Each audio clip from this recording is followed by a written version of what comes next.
ஹல்லேலூயா ஹல்லேலூயா ஹல்லேலூயா. ஆண்டவரே எங்களை பலப்படுத்துங்கப்பா. ஹல்லேலூயா ஹல்லேலூயா. உமது பிரசன்னத்தை உணர்வதற்கு உதவி செய்யுங்க ஆண்டவரே. ஹல்லேலூயா ஹல்லேலூயா. நிர்விசார ஆவிகளை எடுத்து போடும் ஆண்டவரே. ஆண்டவரே இந்த இடத்துல தூக்கமயத்தின் ஆவியை எடுத்து போடும் ஆண்டவரே. ஆண்டவரே உற்சாக ஆவியினாலே நிரப்பும் என்று சொல்லுங்க. ஹல்லேலூயா ஹல்லேலூயா. உற்சாகத்தோடு இந்த நாள் நம்மை ஆராதிக்க ஆண்டவரே எனக்கு உதவி செய்யுங்கன்னு சொல்லுங்க. ஹல்லேலூயா ஹல்லேலூயா ஹல்லேலூயா ஹல்லேலூயா. எங்கள் அன்பாய் அருமையா நேசிக்கிற கர்த்தாவே, ஆசீர்வதிக்கப்பட்டதான இந்த நேரத்துக்காக ஜெபிக்கிறேன் ஆண்டவரே. இந்த ஆராதனையில ஆரம்பத்திலிருந்து முடிவு வரையும் ஆண்டவரே இந்த இடத்துல நீர் வாசம் பண்ணபடியாக உமக்கு நன்றி ஆண்டவரே. ஆண்டவரே வரவேண்டிய பிள்ளைகளை கர்த்தர் துரிதமாய் கர்த்தர் கொண்டு வந்து சேரும். பிரயாணமாய் வருகிற பிள்ளைகளை ஆண்டவரே ஆபத்துகளுக்கு விலக்கி கர்த்தர் கொண்டு வரும்படியாக உமக்கு ஸ்தோத்திரம் ஆண்டவரே. இந்த நாளிலே நல்ல பாடல்கள், ஆராதனை ஆண்டவரே, சங்கீத பகுதிகள் ஆண்டவரே அப்பா, தேவனுடைய வார்த்தை ஆண்டவரே எங்களுக்கு பிரயோஜனமாய் இருக்கட்டும் ஆண்டவரே. கர்த்தருடைய வார்த்தையை கொடுக்கிற பிள்ளைகளை மறைத்து நீர் பேசும் ஆண்டவரே, நீர் பேசும் ஆண்டவரே. மனுஷனுடைய சத்தத்தை கேட்காதபடி உம்முடைய சத்தத்தை கேட்பதற்கு கர்த்தர் எங்களை பலப்படுத்துங்க ஆண்டவரே. ஆண்டவரே ஆரம்பத்திலிருந்து முடிவு வரை தேவனுடைய வல்லமை இந்த ஆலயம் முழுவதும் நிரம்பி இருக்கும்படியாக உமக்கு ஸ்தோத்திரம். ஒவ்வொருவரும் புது வல்லமையை பெற்று கடந்து செல்ல கர்த்தர் உதவி செய்யும். ஜெபத்தை கடந்துக்காக நன்றி ஆண்டவரே. இயேசு கிறிஸ்துவின் நாமத்தில் ஜெபிக்கிறேன் நல்ல பிதாவே, ஆமென். ஹல்லேலூயா. மத்தியிலே வாசம் செய்பவரே இந்த பாடல்.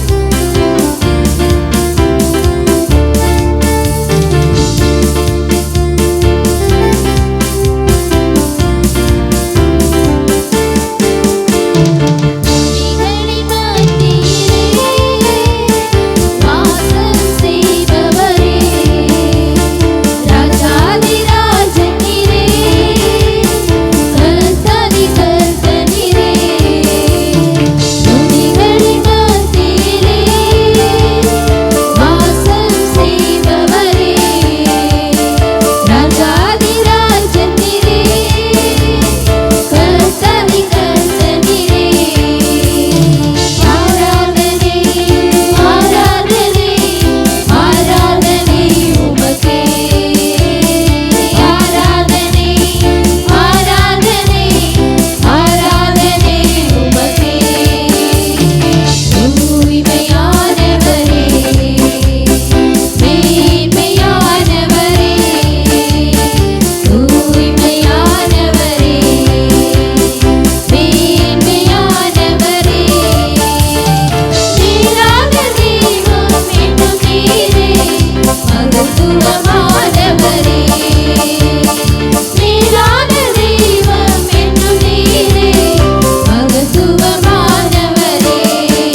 ஆண்டவராகிய இயேசு கிறிஸ்துவின் இந்த நாமத்தினாலே உங்கள் அனைவருக்கும் என்னுடைய அன்பின் வாழ்த்துதலை தெரிவித்துக் கொள்கிறேன்.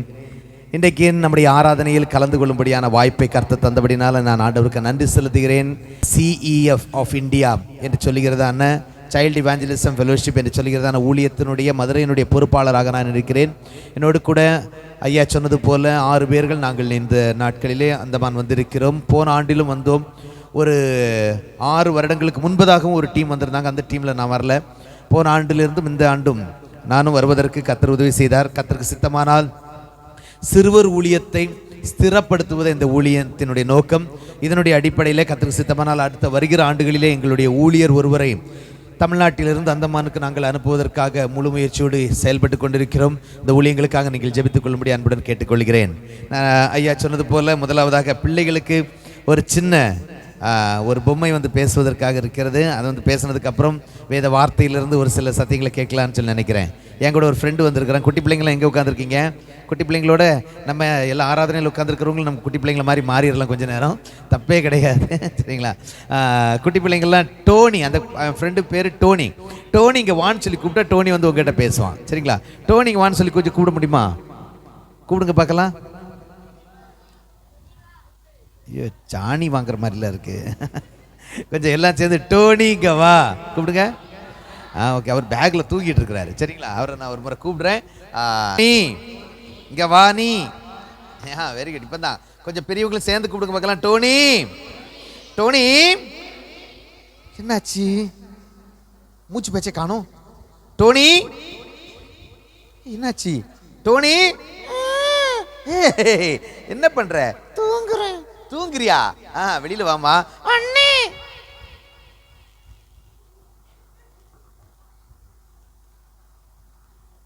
அண்ணே, எல்லாரும் என்னைய கேக்குறாங்க. தோத்துறையா? நல்லா இருக்கீங்களா? ஐயா ஐயா காத்து சந்தோஷம். சரி டோனி, வெளியில வாமா. வெளியில வந்துட்டேனே. எல்லாருக்கும் சொல்லியா, மறந்தே போயிட்டியா? எல்லாருக்கும் குட் மார்னிங். நிறைய பேருக்கு இங்கிலீஷ் தெரியாதோ? இல்லம்மா, அவங்க நீ குட் மார்னிங் சொன்ன இதுல ஆச்சரியத்துல இருக்கிறாங்க. அதுவும் சர்ச்சில் குட் மார்னிங் சொன்னா இப்படி. ஓ சாரி சாரி. ஹalleluya ஹalleluya ஹalleluya. ஆளே இல்லையா? இருக்காங்கம்மா. அக்கா எல்லாரும் ஹalleluya. ஐயா ஜாலியா இருக்குனே. டோனி, இங்க பாத்தியா? எல்லா பிள்ளைங்களும் பெரியவங்களும் இருக்காங்கனே. ஆமாம்மா, அதனால நான் இன்னைக்கு செய்தி கொடுக்க போறேன். யார் உங்களுக்கு ஆய் கொடுத்தா? இல்லம்மா, நான் பேச போறேன். நான் பேசணும். நீ இவங்களுக்கு வசனம் சொல்லி கொடுக்க போற. நான் செய்தி கொடுக்க போறேன். டோனி, சர்ச்சில் பொம்மை எல்லாம் பேசக்கூடாது. அக்கையா என்ன கேச எடுத்தீங்க? டேய், இங்க பாரு, சும்மா ஒரு ஹாய் சொல்ல தான் சொன்னேன். அதெல்லாம் முடியாது. நான் இன்னைக்கு கேசறேன். என்னையா கரெக்ட் தானேயா? அதேங்க ஐயாவே சொல்லிட்டாரு. அப்புறம் நீங்க என்ன? டோனி, இங்க பாரு, சர்ச்சில் இன்னைக்கு நேரம் இல்ல. நேரம் இருக்குனே. டைம் இருக்குனே. ஐயா இருக்குதானேயா? பாருங்க, இதுக்கு மேல என்ன வேணும்ன்றேன். டோனி, இங்க பாரு, இன்னைக்கு நேரம் இருக்கு. நீ டைமை பாரு. கத்தற. அவங்க வீட்டுக்கு போகணுமா வேண்டாமா? வேண்டாம். டோனி, இங்க பாரு, நான் சொல்றது கேளு. எல்லாருக்கும் நீ வணக்கம் சொல்லிட்டல, அல்லேலூயா சொல்லிட்டல. இப்போ அழகான ஒரு வசனம், குட்டி வசனம் சொல்லி கொடுத்துட்டு நீ போய் உள்ள தூங்க போற. அண்ணே, என்னம்மா? நான் ஒன்னு சொல்லட்டுமா? சொல்லு. நீங்க இக்கா அழகா குட்டியா ஒரு வசனத்தை சொல்லி கொடுத்துட்டு அந்த கேக்குல போய் தூங்க. எப்படி கரெக்டா? டோனி, இது அந்தமான். நான் என்ன தமிழ்நாடுல சொன்னேன்? இது அந்தமான். டோனி, இப்ப நான் பேசணும். என்னடா குட்டி கையா, கரெக்ட் தானே? குட்ட அகனே கேசிருவான். என்னடா கண்ணா? டேய் டேய் எலே கைட்டானே. டோனி, என்ன? இங்க பாரு, இன்னைக்கு நேரம் இருக்கு. ஏன் இப்படி கத்துற? நீங்க ஏன் கத்துறீங்க? நிறைய வாட்டி இப்படிதான் பண்ணுவாங்க. நிறைய வாட்டி இந்த அங்கிள் இப்படிதான் பண்ணுவாரு.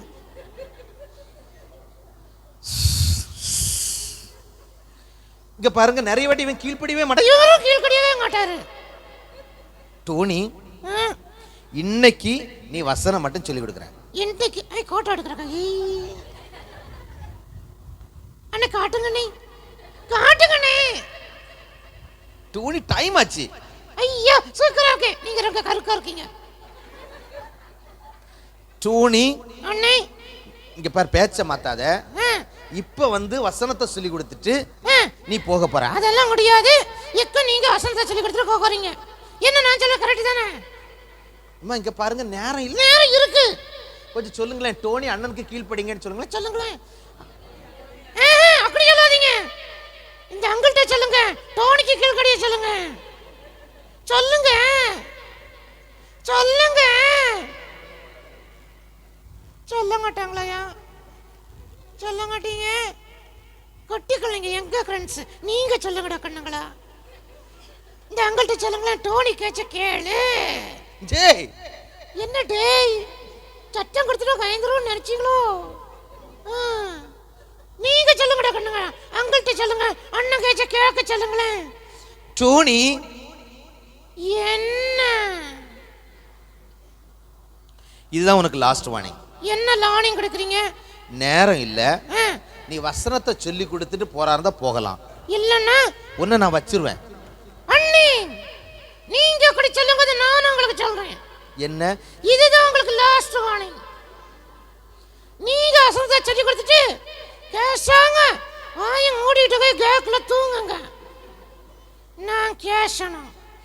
அதாவது எனக்கு கிரியங்கான தேவனுடைய பிள்ளைகளே, நான் என்ன சொல்ல வருகிறேன் என்றால், டோனி,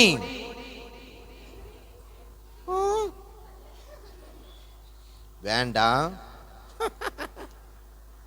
ஒன்றை மட்டும் உங்களுக்கு சொல்லிக் கொள்ளுகிறேன். தேவனுக்கு கிரியங்கானவர்களே. டோனி,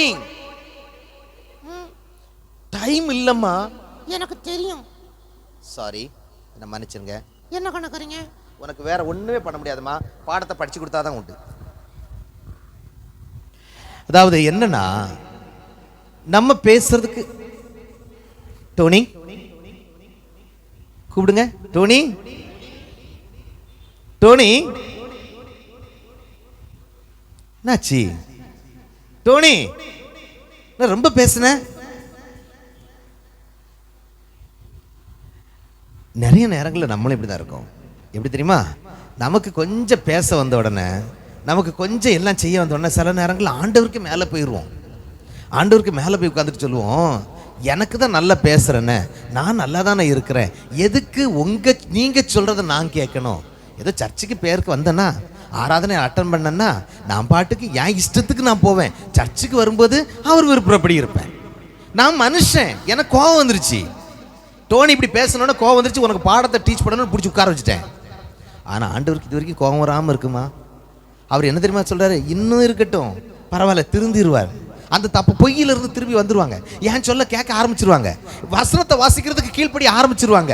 இல்லை இனிமேலாம் அவங்கெல்லாம் அப்படி போக மாட்டாங்கன்னா, ஆண்டவர் நமக்காக பரிந்து பேசிக்கிட்டு இருக்காரு. இயேசு கிறிஸ்து பரிந்து பேசிக்கிட்டு இருக்காரு. இன்னும் என்ன பண்ணிட்டு இருக்காருன்னா, இன்னும் ஒரு காலம் கூட போட்டு, இன்னும் ஒரு வருஷம் கூட கனி கொடுக்குமா அப்படின்னு சொல்லி பாப்போம்னு சொல்லிட்டு பேசிக்கிட்டே இருக்காரு. அவருக்கு கோபம் வராதனால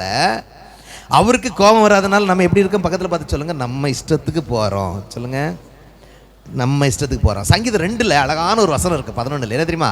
குமாரன் கோபம் கொள்ளாமலும் நீங்கள் வழியிலே அழியாமலும் இருக்கும்படிக்கு அவரை முத்தம் செய்யுங்கள். கொஞ்ச காலத்திலே அவருடைய கோபம் பற்றி எரியும்.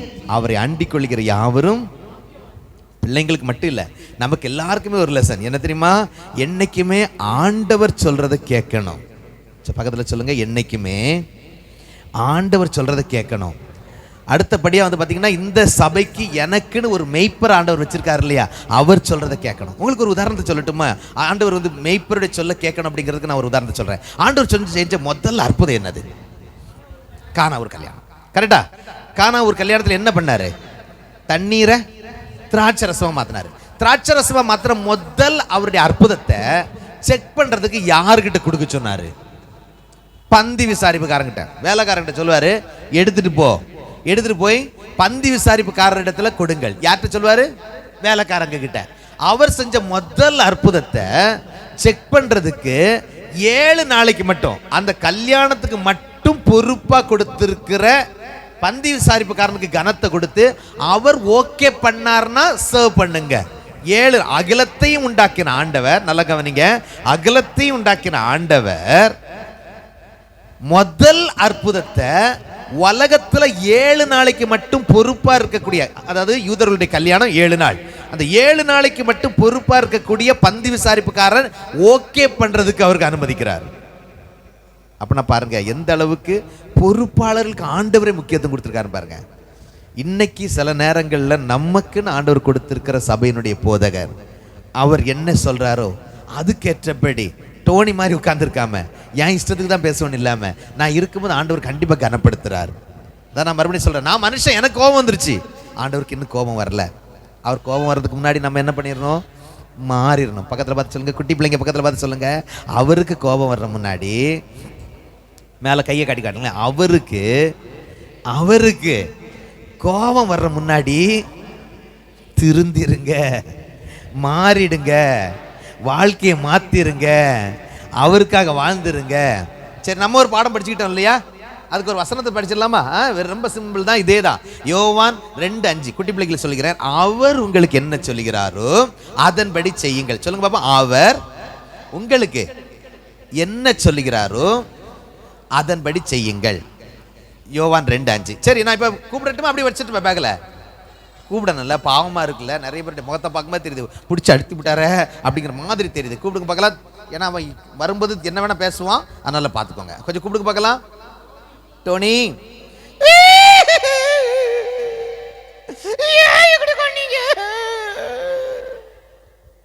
Dhoni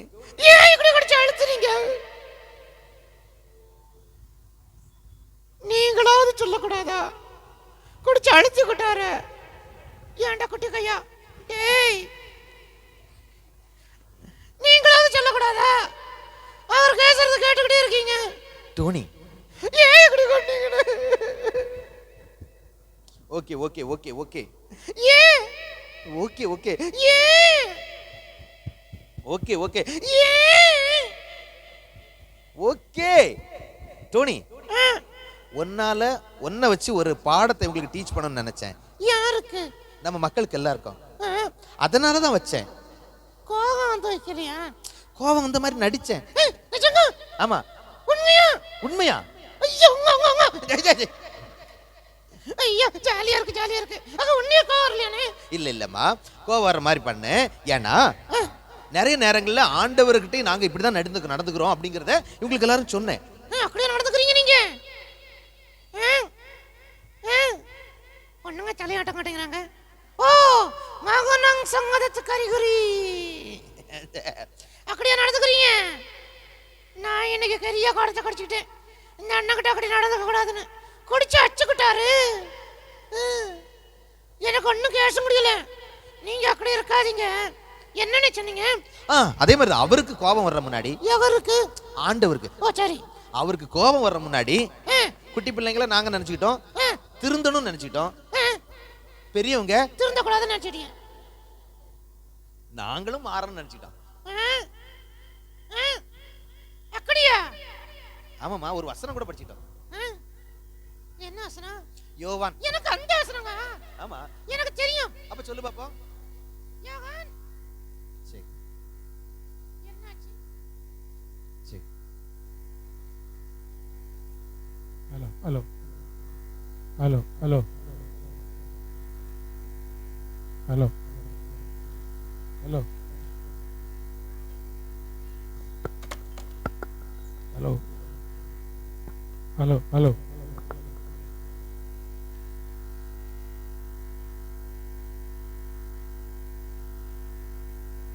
hello hello hello praise the Lord. Hallelujah. Hello hallelujah. Praise the Lord. Thank you thank you thank you thank you அண்ணே, தேங்க் யூ. சரிம்மா, ஓகே. என்ன படிச்சிட்டோம்னா யோவான். எனக்கு தெரியும் அந்த வசனம். அப்ப சொல்லி பாப்போம். யோவான். இன்னொரு சொல்ல மாட்டீங்களா? யோவான் யோவான் மத்தேயு. யோவான் 2. எனக்கு தெரியும். சொல்லுமா, பிள்ளைங்க எல்லாம் சொல்லுவாங்க. யோவான் 2 3 4 டோனி 5. டோனி யோவான் 2:5. அதான் 2ல இருந்து 5 வரையும் சொன்னேன். 2ல இருந்து 5 வரையும் இல்ல, யோவான் 2:5. ஓ அப்படியா? ஆமாமா. யோவான் 2:5. கர்த்தர் இல்ல அவர் உங்களுக்கு யவர் ஆண்டவர்மா, அவர் உங்களுக்கு எனக்கு தெரியும். சொல்லுமா. அவர் உங்களுக்கு என்ன சொல்லுகிறாரோ. உங்களை கேட்டனா காத்துக்குன்னே சொல்ல வேண்டியது. உன் குறும்புக்கு மட்டும் குறையே இருக்காது. என்ன சொல்லுகிறாரோ அப்படி பிரியாணி செய்யுங்கள், அதன்படி செய்யுங்கள். ஆமா, என்ன பண்ற நீ? சரிம்மா, ஓகேண்ணே. சாரிண்ணே, என்ன நீங்க சொல்றதானே செய்யுங்க. சரிம்மா, அப்ப டாடா சொல்லிடு. நான் கேட்டுங்க டாடா. நீங்களும் ஆண்டவர் சொல்ற மட்டும் செய்யுங்க, சரியா? எல்லாம் மனுஷங்க சொல்றதும் செய்யாதீங்க, சரியா? அகர் சொல்றத மட்டும் செய்யுங்க. நான் கேட்டுங்க. டாடா டாட்டாங்க. டாடா எந்த ஆண்டு கையில காணோம். டாடா டக்கண்ணே.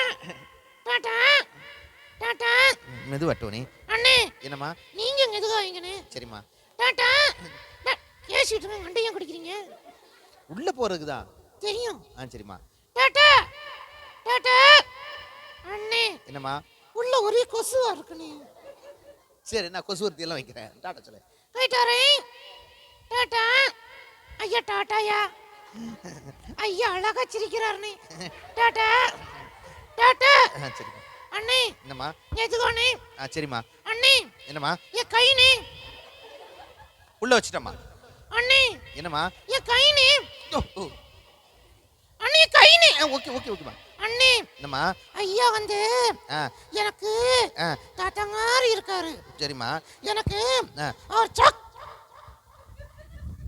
சரி, அவர் உங்களுக்கு என்ன சொல்லுகிறார் அதன்படி செய்ய கடவுள். ஆண்டவர் நமக்கு உதவி செய்வார். இன்றைக்கு மாலையில் நடக்கக்கூடிய பயிற்சி குறித்து ஒரு சின்ன சுருக்கமான ஒரு முன்னுரை குறித்து வேத வசனத்துக்கு கடந்து செல்ல விரும்புகிறேன். இந்த கிறிஸ்மஸ் காலகட்டங்களில் ஒரு கேள்வியை நான் உங்களிடத்தில் கேட்க விரும்புகிறேன். சபைக்கு ஒரு உற்சாகத்தை ஊட்டக்கூடியதாகவும் ஒரு சவாலை கொடுக்கக்கூடியதாகவும் இருக்கும்படியாக ஒரு கேள்வி கேட்கிறேன். ஏன் இந்த ஊழியத்தை நாங்கள் செய்கிறோம் அப்படிங்கிறதுக்கு நிறைய காரணங்கள், அதில் முக்கியமான காரணத்தை சொல்ல விரும்புகிறேன். எந்த சபைக்கு சிறுவர் ஊழியம் எந்த சபையில் முக்கியத்துவம் கொடுக்கப்படுகிறதோ அந்த சபை வளர்கிறது. சரிங்களா? இப்போ நான் உங்ககிட்ட ஒரு கேள்வி கேட்க விரும்புகிறேன். நம்ம சபையில் எத்தனை குடும்பம் இருக்கு? சும்மா சொல்லுங்க பார்க்கலாம். உங்களுக்கு ஜெபிக்கிறோம் இல்லையா? இப்போ எல்லாரும் ஐயாவுடைய முகத்தை பார்க்குற மாதிரி தெரியுது. எங்களுக்கு எங்கேயா தெரியும்? நாங்கள் பாட்டுக்கு வந்தோமா, நாங்கள் பாட்டுக்கு போனோமா? நம்முடைய சபையில் எத்தனை குடும்பம் இருக்கு? 33 34 குடும்பம் இருக்கு. பிரைஸ் எல்லாம். நம்ம சபையில் வரக்கூடிய சண்டே ஸ்கூல் பிள்ளைங்களுடைய எண்ணிக்கை எவ்வளோ? 16 பிள்ளைங்க. எத்தனை குடும்பம் எத்தனை இருக்கு? 33 குடும்பம் இருக்கு. சபையில் வரக்கூடிய சண்டே ஸ்கூல் பிள்ளைகளுடைய எண்ணிக்கை எவ்வளோ? 16. சரிங்களா? இப்போ ஒருவேளை புதுசா ஆத்துமாக்கள் சபையிலே சேர்க்கப்படவில்லை, ஒருவேளை வச்சுக்கோங்க, ஆண்டவர் கொண்டு வர்றாரு, ஒருவேளை புதுசா ஆத்துமாக்கள் வரல, நம்ம இருக்கக்கூடிய சபையில் இருக்கக்கூடிய இதே நிலைமையில தான் இருக்கிறோம். ஒருவேளை இன்னும் ஒரு 45 வருஷம் அல்லது 50 வருஷத்துக்கு அப்புறம் சபையில இப்ப இருக்கக்கூடிய சபை எந்த நிலைமையில அப்படி இருக்கும்? எவ்வளவு பேர் இருப்பாங்க? அப்போ நான் கேட்கிற கேள்வி புரியுதா? புதுசா வேற யாரும் சபைக்குள்ள வரல, இதே குடும்பங்கள் தான் உட்கார்ந்து இருக்கிறோம் அப்படின்னா இன்னொரு 50 வருஷத்துக்கு அப்புறம் சபையில எத்தனை பேர் உட்கார்ந்து இருப்பார்கள்? 16 பேர். கரெக்ட். 16 பேர். அதுவும் 16 பேர்ல குடும்பமா ஒருவேளை இருந்தாங்கன்னா 30 பேர் இருக்கலாம். அதுல ஒரு சிலர் கல்யாணமாய் வெளியில போயிருக்கலாம். அப்படின்னா 33 குடும்பம் இருக்கக்கூடிய இடம் சபை எப்படி மாறி இருக்கும்? சபை வளர வேண்டிய ஒன்று. பக்கத்துல பார்த்து சொல்லுங்க, சபை வளர வேண்டிய ஒன்று. சபை வளர வேண்டிய ஒன்று. சோ ஒருவேளை இதே சூழ்நிலையில் தான் ஒரு 50 ஆண்டுகளுக்கு முன்பதாக இங்கிலாந்துல இருந்துச்சு. சின்ன பிள்ளைங்களுடைய ஊழியம் ஓகே ஒரு பேருக்கு நடத்தப்பட்டது. டீன்ஸ் ஊழியம் அதுவும் நடந்தது. யூத் ஊழியங்கள் அதுவும் ஓரளவுக்கு. ஆனா அந்த சவால்களை எதிர்கொள்ள இளம் தலைமுறையினர் தயாராகவில்லை. இன்னைக்கு இங்கிலாந்தில் அநேக சபைகள் அடைக்கப்பட்டிருக்கின்றன. சின்ன பிள்ளைங்க இப்போ CF நம்மளுடைய நோக்கம் என்ன அப்படின்றால், இன்னைக்கு நம்ம சபைக்கு வருகிறோம் அப்படின்னால் நம்முடைய சபையினுடைய சிறுவர் ஊழியம் எப்படி மாற வேண்டும் என்றால் 33 குடும்பம் இருக்கக்கூடிய சபையிலே சிறுவர்கள் அட்லீஸ்ட் 5 மடங்காவது அதிகமாக இருக்க வேண்டும். அப்படின்னா எத்தனை அதிக மடங்கு அதிகமாக இருக்கணும்? எத்தனை பிள்ளைங்க நம்ம சபையில் இருக்கணும் சொல்லுங்க பாப்போம்? 150 பிள்ளைங்க. அப்படின்னா அதற்கு என்ன வேலை செய்ய போறோம்? சபையா உழைக்க போறோம். நல்லா கவனிச்சுக்கோங்க. இன்னைக்கு சபையினுடைய வளர்ச்சி இந்தியாவில் 2009 2011 கணக்கெடுத்தாங்க. சபையினுடைய வளர்ச்சி சிறுவர் ஊழியத்தின் மூலமாக 85% வளர்ந்திருக்கு. 85% சிறுவர் ஊழியத்தின் மூலமா. அப்படின்னா நம்முடைய சபையினுடைய வளர்ச்சியில சிறுவர் ஊழியத்திலே எவ்விதமாவது செய்வதற்காக தான் CF நம்ம சபையோடு இணைந்து ஊழியம் செய்வதற்கு ஆயத்தமாக இருக்கிறோம். ஏஜியோடு சேர்ந்து தமிழகத்தில் இந்த வருஷத்தில் 8000 டீச்சர்ஸை ட்ரெயின் பண்ணுறோம். 8000 டீச்சர்ஸ். அந்த ஆசிரியர்களுக்கெல்லாம் இந்த மாதிரி ஒரு புஸ்தகத்தை அவங்க கையில் கொடுக்குறோம். இன்னைக்கு சாயந்தரம் வரும்போது உங்கள் கையில் வரும். அப்படின்னா என்ன பண்ணணும்? சபை என்ன பண்ணணும்? நமக்கு ஒரு வேளை முடிஞ்சதுன்னா இந்த சின்ன பிள்ளைங்க ஊழியத்தில் கொஞ்சம் நம்மளால் முடிஞ்ச அளவுக்கு பங்கெடுக்கிறதுக்கு முயற்சிப்போமா? இன்னைக்கு காலையில் நான் சபைக்கு ஒரு அரை மணி நேரத்துக்கு முன்னாடி வந்தேன். 2 ஆசிரியர்கள் அழகாக சொல்லி கொடுத்துக்கிட்டு இருந்தாங்க. எனக்கு பார்க்கறதுக்கு ரொம்ப சந்தோஷமா இருந்துச்சு. இந்த பக்கம் ஒரு சகோதரனும் அந்த பக்கம் ஒரு சகோதரியும் உட்காந்து அழகா சொல்லி கொடுத்துக்கிட்டு இருந்தாங்க. பாவத்தினுடைய காரியங்களை எல்லாம் சொல்லி கொடுத்துருக்கும். நான் பின்னாடி உட்காந்து கேட்டுக்கிட்டு இருந்தேன். என்ன அழகா பிள்ளைகளுக்கு சொல்லி கொடுக்குறாங்க அப்படிங்கும்போது எனக்கு மகிழ்ச்சியா இருந்தது. 2 ஆசிரியர்கள் இருக்கக்கூடிய இந்த சபையை ஏன் 20ஆக மாறக்கூடாது? அப்ப 20ஆக மாறதுக்கு என்கிட்ட பிள்ளைங்க இல்லையே அப்படின்னு சொல்லி நம்ம கேட்கலாம். அப்படின்னா பிள்ளைங்களை ஏன் நான் தேடி போகக்கூடாது? மத்தேயு புஸ்தகத்திலே நல்லா கவனிச்சீங்கன்னா மத்தேயு 18வது அதிகாரத்திலே மத்தேயு எழுதும் பொழுது 100 ஆடுகள் இருக்க 99 விட்டு ஒன்றை தேடி போனான் என்று சொல்லும் பொழுது இயேசு கிறிஸ்து சிறுவர் ஊழியத்தை பற்றி அங்கே பேசுகிறார். 18வது அதிகாரத்தை நீங்க வாசித்து பார்த்தீங்கன்னா நல்லா தெரியும். மத்தேயு எழுதும்போது தெளிவா எழுதுறாரு. சின்ன பிள்ளைங்களுக்கு ஊழியத்தை பற்றி 18வது அதிகாரம் 1வது வசனத்திலிருந்து 14வது வசனம் வரைக்கும் இயேசு கிறிஸ்து பேசுவார். அப்படின்னா ஏன் சபையாக இணைந்து இந்த சிறுவர் ஊழியத்தை கொஞ்சம் நாம் செய்வதற்கு முயற்சிக்க கூடாது? நம்முடைய சபையினுடைய எதிர்காலத்தை இப்ப நான் உங்ககிட்ட ஒரு கேள்வி கேட்க விரும்புறேன். இன்னைக்கு சபையில பிரச்சனை இருக்குது அப்படின்னா எங்கே வேணா வச்சுக்கோங்க, தமிழகமும் எந்த இடத்துல வேணாலும் வச்சுக்கோங்க. சிறுவர் இன்னைக்கு சபையில பிரச்சனை இருக்குதுன்னா நான் சொல்லுவேன், ஒரு 30 வருஷத்துக்கு முன்னாடி இருந்ததான சண்டே ஸ்கூல் ஆசிரியரும் ஒரு காரணம் என்று சொல்லுவேன். கரெக்டா? அன்னைக்கு அவங்க தெளிவா போதிச்சிருந்தாங்கன்னா இன்னைக்கு சபையில பிரச்சனை இல்லை அப்படின்பேன். நான் 22 வருஷமாச்சு சின்ன பிள்ளைங்க ஊழியத்தை செஞ்சுட்டு இருக்கேன். இப்ப நானும் சொல்வேன், 20 வருஷத்துக்கு முன்னாடி நான் ஒழுங்கா போதிச்சிருந்தேன்னா இன்னைக்கு சர்ச்சில் பிரச்சனை இல்லை. அப்படின்னா இப்ப கேட்கிறேன், நாளைக்கு ஒரு 25 வருடத்துக்கு அப்புறம் வரக்கூடியதான நம்முடைய திருச்சபையை நிர்ணயிக்கக்கூடிய பொறுப்பை சிறுவர் ஊழியர்களாக நம்ம கையில ஆண்டவர் கொடுத்திருக்கிறார், உங்க கையில கொடுத்திருக்கிறார். இன்னைக்கு சாயந்தரத்தில் ஒருவேளை அந்த ட்ரைனிங்க்கு வந்து ஆண்டவரே நான் என்ன செய்ய வேண்டும் என்று சொல்லி ஆண்டவர்கிட்ட கேட்கும்போது கண்டிப்பா ஆண்டவர் கற்றுக் கொடுப்பார். அப்ப நான் வேற செய்ய வேண்டிய ஒண்ணுமே இல்லை. Very simple. ஐயாவோடு இணைந்து நம்ம இருக்கக்கூடிய பகுதியில் ஒரு ஞாயிறு பள்ளியை வீட்டு சண்டே ஸ்கூலை தொடங்குவதற்கு வாய்ப்பு இருக்கா? அதனுடைய ஆரம்பம் தான் இந்த கிறிஸ்மஸ் பார்ட்டி கிளப். இன்னைக்கு மாலையில் நடக்கக்கூடியதான அந்த ட்ரைனிங். ஒருவேளை நம்ம போனை எடுத்து பார்த்தீங்கன்னா 150 கான்டாக்ட்ஸ் இருக்கும், 200 கான்டாக்ட்ஸ் இருக்கும். அந்த 200 பேர் நம்மளுடைய நண்பர்களா இருப்பாங்க, சொந்தக்காரங்களா இருப்பாங்க. அவங்களுக்கு வீட்டுக்கு போனோம்னா ஒருவேளை லட்டு வாங்கிட்டு போவோம், சாக்லேட் வாங்கிட்டு போவோம். ஏன் அவங்க வீட்டுக்கு போவோம் சாக்லேட் வாங்கிட்டு போறோம்? அங்க ஒரு குட்டி பிள்ளைங்க இருக்கும், அவங்களுக்கு கொடுக்கணும் அப்படின்னு. அந்த குட்டி பிள்ளைக்கு இயேசு கிறிஸ்து வேணுங்கிற எண்ணம் எனக்கு வந்துருச்சுன்னா போதும். அந்த 150 கான்டாக்ட்ல ஃபில்டர் பண்ணி ஒருவேளை 10 பேரை செலக்ட் பண்ணி அந்த 10 பேருக்காக ஜெபம் பண்ணி அவங்க வீடுகள்லயோ அவங்க இடத்துலயோ போய் இந்த கிறிஸ்மஸ் பார்ட்டி கிளப்பை இந்த கிறிஸ்மஸ் நாட்கள்ல செய்ய வழி இருக்கா?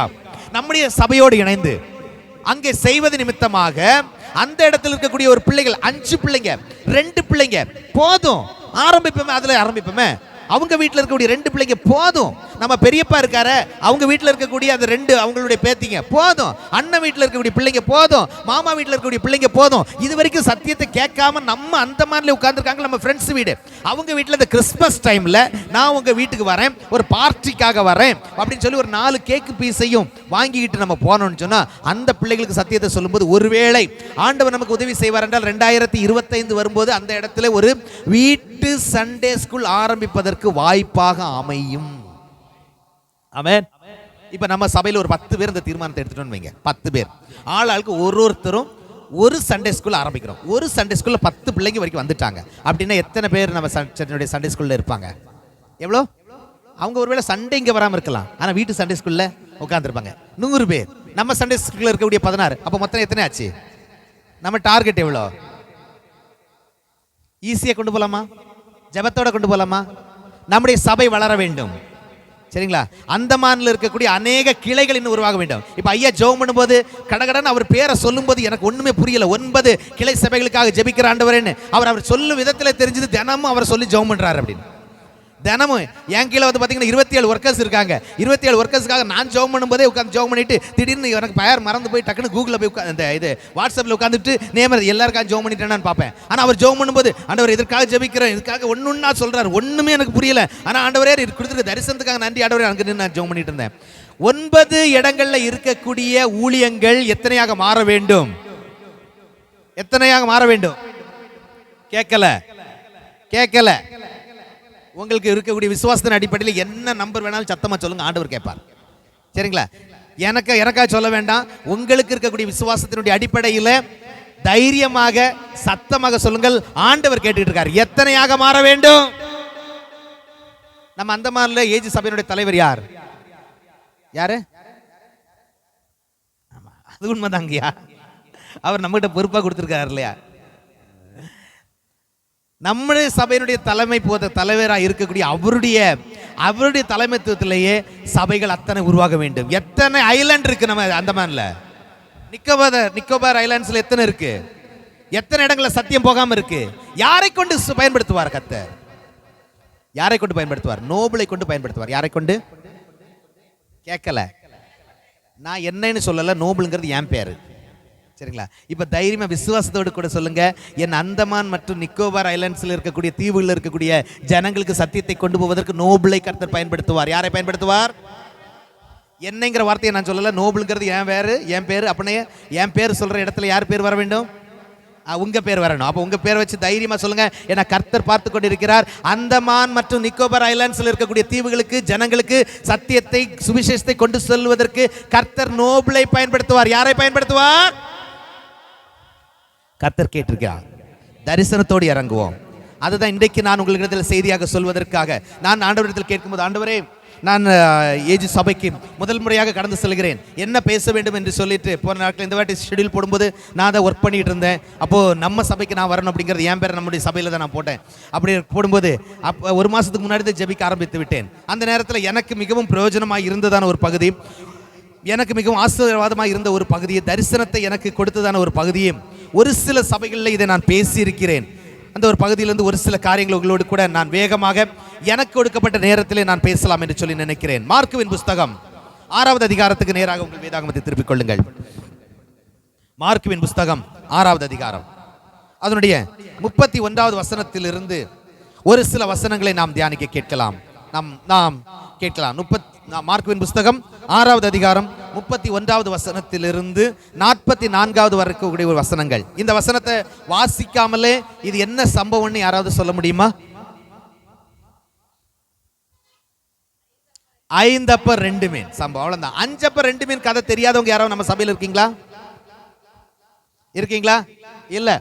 சண்டே ஸ்கூலுக்கு வந்த உடனே முதல்ல வந்து பாத்தீங்கன்னா அந்த பிள்ளைக்கு 5 அப்ப 2 மீன் கதையை சொல்லி கொடுக்காம இருக்கிறது இல்லையா?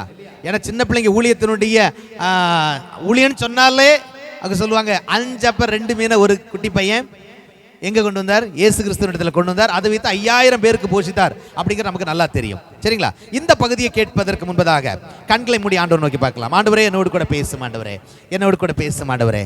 அப்பா, உங்களுடைய வார்த்தையை கேட்பதற்காக உங்களுடைய சமூகத்தில் என்ன அர்ப்பணிக்கிறேன் ஆண்டவரே.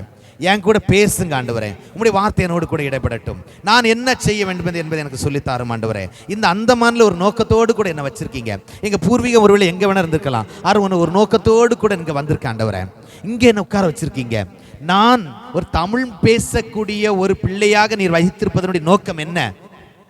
ஒரு தமிழ் பேசக்கூடிய ஆராதனை நான் அங்கு வகிக்கிறேன். நீர் எனக்கு கொடுத்திருக்கிறதான இந்த நோக்கம் என்ன ஆண்டவரே என்று சொல்லி கேட்கலாமா? உமக்காகத்தானே உயிர் வாழ்கிறேன், உம்மை தானே நேசிக்கிறேன். உமக்காகத்தானே உயிர் வாழ்கிறேன், உம்மை தானே நேசிக்கிறேன்.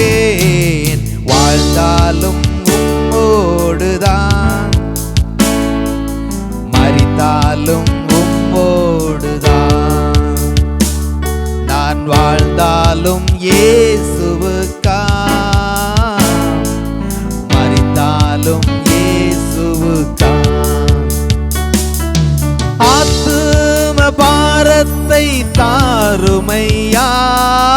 அபிஷேகத்தால் என்னை நிரப்புமையா, ஆத்தும பாரத்தை தாருமையா, அபிஷேகத்தால் என்னை நிரப்புமையா, வாழ்ந்தாலும் உம்மோடுதான்,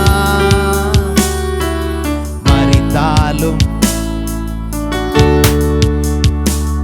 நான் வாழ்ந்தாலும் இயேசுவுக்காய், மரித்தாலும் இயேசுவுக்காய். ஆண்டவரே, நான் வாழ்ந்தாலும் உம்மோடுதான் ஆண்டவரே, மரித்தாலும் உம்மோடுதான் ஆண்டவரே. வேத வசனத்தின் மூலமாய் அதனுடைய அடிப்படையில் எங்களை திடப்படுத்தும்.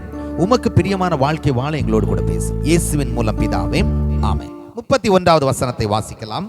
31வது வசனம். அவர் அவர்களை நோக்கி, வனாந்தரமான ஒரு இடத்தில் தனித்து சற்றே இளைப்பாறும்படி போவோம் வாருங்கள் என்றார். ஏனெனில் வருகிறவர்களும் போகிறவர்களும் அநேகராய் இருந்தபடியினால் போஜனம் பண்ணுகிறதற்கும் அவர்களுக்கு சமயம் இல்லாதிருந்தது. 5 அப்பம் 2 மீன், அதனுடைய ஆரம்பம் இதுதான். 5 அப்பத்தையும் 2 மீனையும் வைத்து ஆண்டவர் செய்த அற்புதத்தினுடைய முதல் ஆரம்பம். பிஸி, நேரமே இல்லை. எதுக்கு கூட நேரம் இல்லைன்னு சொல்லியிருக்கு? சாப்பிட கூட நேரம் இல்லை. சாப்பிட கூட நேரம் இல்லாத அளவுக்கு ஒரு ஊழியங்கள், முழுவதுமாக டைட்டான ஊழியங்கள். எப்படி இந்த ஊழியம் வந்துச்சு அப்படின்னா, இதனுடைய 6வது வசனத்தின் 6வது அதிகாரத்தினுடைய முதல் பகுதியை பார்த்தீங்கன்னா அவர் நமக்கு நல்லா தெரியும். 6வது அதிகாரத்தினுடைய 7வது வசனம். 7வது வசனம். அவர் 12 அழைத்து அசுத்தாவிகளை துரத்த அவர்களுக்கு அதிகாரம் கொடுத்து 2 பேராக அனுப்புகிறார். சரிங்களா? 6வது மார்க்குவின் புஸ்தகம் 6வது அதிகாரம் 7வது வசனத்தில் 2 பேராக அனுப்புகிறார். இவர்கள் சென்று நிறைய இடங்களில் ஊழியம் செய்கிறாங்க. ஆண்டவர் கொடுத்ததான அந்த வல்லமையை பயன்படுத்தி ஊழியம் செய்கிறாங்க. ஊழியம் செய்து திரும்ப வந்து அவங்க ரிப்போர்ட் கொடுக்குறாங்க. எங்க ரிப்போர்ட் கொடுக்குறாங்க? 30வது வசனத்துக்கு வாங்க பார்க்கலாம். 30வது வசனத்தில் வரும்போது ரிப்போர்ட் கொடுக்குறாங்க. அப்பொழுது வாசிங்க.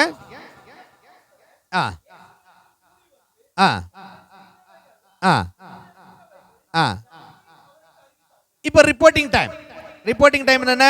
எல்லாம் செஞ்சு என்னென்ன செஞ்சிருக்கோம், ஒரு திருப்தி. அப்பாடா, இவ்வளோ செஞ்சோம், அற்புதத்தை செஞ்சோம், ஊழியத்தை செஞ்சோம் அப்படின்னு சொல்லி திருப்தியா வந்து ஷேர் பண்ணும்போது அவங்களுக்கு நேரம் கூட இல்லை. எது கூட நேரம் இல்லை? இப்பதான் ஆண்டவர் அவர்களை பார்த்து சொல்றாரு, வாங்க, டைமே இல்லாம இருக்கோம் இல்லையா, சாப்பிட கூட நேரம் இல்லை, போவோம் அந்த கரைக்கு போவோம். எதுக்கு போவோம்? உண்மையாவே கொஞ்சம் சொல்ல வேணும்னா அவங்களுக்கு இருந்ததான சரீரத்துக்கு உண்மையாவே இளைப்பாறுதல் தேவைப்பட்டுச்சு. அந்த பக்கம் போவோம், ரெஸ்ட் எடுக்க போவோம், இளைப்பாறும்படி போவோம் வாருங்கள் அப்படின்னு சொல்லி கூட்டிட்டு போறார். இப்பதான் நல்லா கவனிக்க வேண்டியது, சீஷர்களுடைய கண்ணோட்டத்தில் பார்த்தோம்னா உண்மையாகவே அவங்க ரெஸ்ட் எடுக்க போனதா இருக்கலாம். ஆனா ஆண்டவருடைய கண்ணோட்டத்தில் நான் கொஞ்சம் பார்த்தேன். ஆண்டவருக்கு தெரியாதா என்ன? அகிலத்தையும் உண்டாக்கின ஆண்டவர் அவருக்கு தெரியாது? சீஷர்களுடைய எண்ணத்திலே ஆண்டவர் எதிர்பார்த்ததான ஒரு சில விஷயங்களை தான் இன்னைக்கு நான் உங்களுக்கு கூட பகிர்ந்து கொள்ள விரும்புகிறேன். 3 காரியங்களை அக்கறைக்கு வரும் பொழுது சீஷர்களிடத்தில் அவர் எதிர்பார்த்தார். ஒருவேளை இன்னைக்கு சீஷர்கள் நினைச்சிருக்கலாம், நான் திருப்தியா ஊழியம் செஞ்சிட்டேன், இனி போதும், நான் கொஞ்சம் ரெஸ்ட் எடுக்கலாம்னு நினைக்கலாம். ஆனா ஆண்டவர் சொல்றார், இது ரெஸ்ட் எடுக்கிற நேரம் இல்லை, இதுதான் ஆரம்பம். பக்கத்துல பார்த்து சொல்லுங்க, இதுதான் ஆரம்பம். நிறைய நேரங்களில் நம்மளும் ஒரு முடிவு எடுத்து வச்சிருப்போம். எப்படி தெரியுமா? இனி போதும். எதுக்கு போதும்? செஞ்சதெல்லாம் போதும், அவருக்காக என்ன செஞ்சோம் போதும். இனி ஞாயிற்றுக்கிழமையான சர்ச்சுக்கு போனோமா, உட்கார்ந்தமா, ஆராதிச்சமா, காணிக்கையும் போட்டோமா, ஐயா கிட்ட ஜபத்தை பண்ணோமா, வீட்டுக்கு வந்தோமா, சாப்பிட்டோமா, தூங்குனோமா, நம்ம விருப்பத்தில் இருப்போம். இதுவரைக்கும் செஞ்சது போதும்னு இருக்கோம்னா மறந்துடாதீங்க, இதுதான் ஆரம்பம். நிறைய பேருடைய எண்ணங்கள்ல இருக்கக்கூடியது அதுதான். நான் ஒரு 2 வருஷம் ஏதோ செஞ்சேன் ஆலயத்தில் ஊழியத்துக்காக, ஆண்டவருக்காக ஓடுனேன், ஆண்டவருக்காக சின்ன பிள்ளைங்க ஊழியத்தை செஞ்சேன், ஆண்டவருக்காக நான் வாலிப ஊழியத்தையும் திடன்பட செஞ்சேன், ஆண்டவருக்காக இதை செஞ்சேன் அதை செஞ்சேன். ஆனா இன்னைக்கு நான் போதும்னு போய் ரெஸ்ட் எடுக்கிறேன். தேவன் அதை ஒரு இடத்திலும் விரும்புவதில்லை.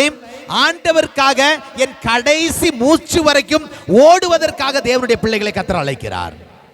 ஜான்சி மேக்ஸ்வெல் என்கிற சொல்லுகிறான ஊழியக்காரர், இவருடைய 70வது வயதுல 70லிருந்து 75வது வயதுல ஒரு முடிவு எடுக்கிறார்.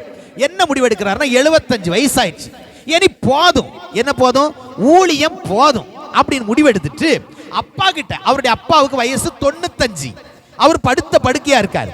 அவங்க அப்பா கிட்ட போய் சொல்லிட்டு ஜெபத்தை பண்ணிட்டு வந்து ஊழியத்துக்கு ஒரு விடுப்பை விட்டுட்டு ரெஸ்ட் எடுக்கலாம்ட்டு அப்பாவை போய் பார்க்க போயிருக்காரு. எத்தனை வயசுல?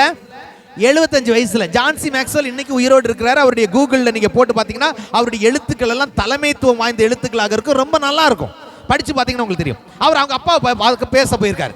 அவங்க அப்பா வந்து பார்த்தீங்கன்னா படுக்கையில் படுத்துக்கிட்டே எதையோ பேப்பரை வச்சுக்கிட்டு பேனாவை வச்சுக்கிட்டு கண்ணு தெரியாத வயசுல அந்த கண்ணாடியை போட்டுக்கிட்டு அப்படியே எதை குறிச்சுக்கிட்டு இருந்திருக்காரு படுத்த படுக்கையில். எலும்ப கூட முடியாது. வயசு என்ன? 95. இவர் எதுக்கு போறாரு? ஊழியம் போதும், இனி ரெஸ்ட் எடுக்க போறேன், என் ஊழியத்திலிருந்து ஒரு விடுப்பு எடுக்க போறேன் அப்படின்னு எண்ணத்தோடு கூட போயிருக்காரு. ஆனா அவர் இப்படியெல்லாம் நோட் பண்ணிட்டு இருக்க போகும்போது அப்பா பார்த்து கேட்டிருக்காரு, அப்பா நான் மேக்ஸ்வெல் வந்திருக்கேன்ப்பா, ஜான் வந்திருக்கேன், பாப்பா வந்து உட்காரு. என்ன பார்க்கணும்னு சொன்னியாமே? ஆமாப்பா உங்ககிட்ட கொஞ்சம் பேசணும். சொல்லு. சரிப்பா நீங்க என்ன பண்ணிக்கிட்டு இருக்கீங்க? இல்லடா அடுத்து நான் என்னென்ன ஆண்டவருக்கு செய்யணுங்கிறத நோட் பண்ணிட்டு இருக்கேன்பா அப்படின்னாரா. எந்த வயசுல? எப்படி இருக்காரு? எழும்ப முடியுமா? அதுலயும் கண்ணு தெரியாதுலயும் ஆண்டவருக்காக என்ன செய்யணும்னு என்ன பண்ணிட்டு இருக்கேன்னு. இவர் எதுக்கு வந்திருக்காரு? அவர் சொன்னாரா, சரி பாப்பா நான் கிளம்புறேன், ஏதோ என்கிட்ட பேசணும்னு வந்தேன், நான் வந்ததுக்கான விட கிடைச்சிருச்சு, நான் கிளம்புறேன். 95 வயசுல ஒரு மனிதன் வந்து பாத்தீங்கன்னா ஆண்டவருக்காக என்ன செய்யலாம், அவருக்கு முடிஞ்ச அளவுக்கு செய்யலாம், படுத்த படுக்கையில் இருக்கும் பொழுதும் எழும்ப முடியாத நிலைமையில் இருக்கும் பொழுதும் யோசிப்பார் என்றால், இன்றைக்கு ஆண்டவர் நமக்கு பலத்தை கொடுத்திருக்கார், தைரியத்தை கொடுத்திருக்கார். ஆனா அப்படின்னா நான் ஆண்டவருக்காக என்ன செய்யறேன்? போதும், சண்டே ஆராதனைக்கு வந்தது போதும், வீட்டுக்கு போய் இளைப்பார்னால் போதும்னு உட்கார்ந்து இருக்கோம்னா, தேவ ஜனமே இன்னைக்கு நான் முடிவெடுத்துக் கொள்ளணும். ஆண்டவர் என்னை வைத்து ஒரு நோக்கத்தை வைத்திருக்கிறார், என்னை வைத்து செய்ய வேண்டிய நோக்கம் உண்டு. அதை தான் சீஷர்களுக்கு ஆண்டவர் கற்றுக் கொடுத்தார். சீஷர்களை பார்த்து சொல்கிற, தனித்தே இளைப்பாறும்படி போவோம் வாங்க அப்படின்னு இருக்கும்போது ஆண்டவர் அவருடைய எண்ணங்களை மாற்றுகிறார். என்னுடைய செய்திக்கு தலைப்பு என்று நான் சொல்ல வேண்டும் என்று சொன்னால், உங்களுடைய எண்ணம், என் எண்ணம் புதிதாகிறபடினாலே மறுரூபமாகும். அதாவது புரியும்படி சொல்ல வேண்டும் என்றால், என் எண்ணம் வேத வசனத்தினாலே புதிதாக்கப்படுகிறபடினாலே மாறுவோம் ஆண்டவருக்காக.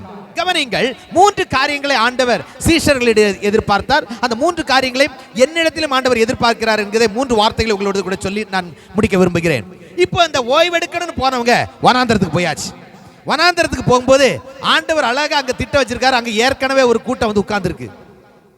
இவங்களை கரையில பார்த்தவங்க அவங்க அந்த பக்கமா வேகமா ஓடி வந்து இவங்க படகுல அந்த பக்கம் வர, அக்கறைக்கு வர, அந்த கூட்டமா நடந்து அந்த பக்கம் வந்து உட்கார்ந்துருக்கு. இப்ப பாருங்க, சீஷர்களுடைய பார்வையும் இயேசு கிறிஸ்துவினுடைய பார்வையும் கொஞ்சம் கம்பேர் பண்ணி பார்க்க விரும்புறேன்.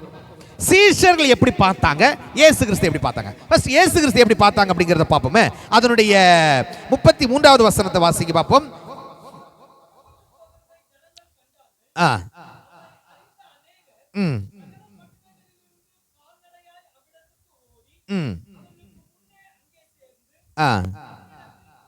கூடி வந்தார்கள். 34வது வசனம், இயேசு கரையில் வந்து அநேக ஜனங்களை கண்டு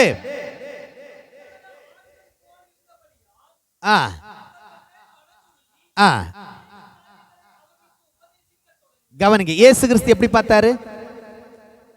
மேய்ப்பனில்லாத ஆடுகளை போல இருக்க பார்த்தார். இயேசு கிறிஸ்து பார்வை ஓய்வெடுக்க தான் சீஷர்களை கூட்டிட்டு வந்திருக்கிறார். ஆனால் அவர் பார்த்த பார்வை மேய்ப்பனில்லாத ஆடுகளை போல் இருக்க கண்டு ஓய்வெடுக்கிறதை விட்டுவிட்டு அவர் அநேக காரியங்களை குறித்து பேச விரும்புகிறார். ஆனால் சீஷர்களை பார்த்தோம்னா 36வது வசனத்துல, புசிக்கிறதுக்கு இவர்களிடத்தில் ஒன்றுமில்லை, ஆகையால் இவர்களை கிராமங்களுக்கு போய்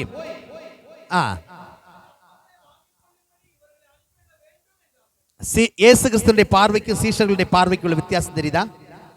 இயேசு கிறிஸ்து மேய்ப்பனில்லாத ஆடுகளை போல் இருக்க கண்டு அவர்களிடத்தில் பேச ஆரம்பிக்கிறார்.